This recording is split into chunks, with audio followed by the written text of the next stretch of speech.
How to erase your iPhone. In today's video, I'm going to show you how to erase your iPhone completely.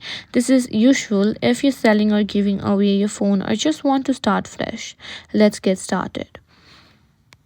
First things first, what you need to do is open your settings app and go to your Apple Cloud. Simply tap on sign out, and this will remove your Apple ID from this device and disable features like Find My iPhone. Now go back to settings and on general, go to transfer or reset iPhone, tap on it. Here click on erase all content and settings. You may be asked to enter your Apple ID password or device passcode. Confirm that you want to erase everything. Once you do, the process will begin and your phone will return to its factory settings. The erasing process will take a few times. Your phone will restart, and when it finishes, it will be as if it's brand new with no personal data left on it.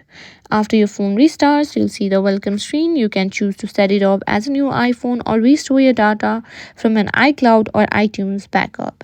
And that's how you erase your iPhone completely. It's a quick process, but be sure you backed up everything first.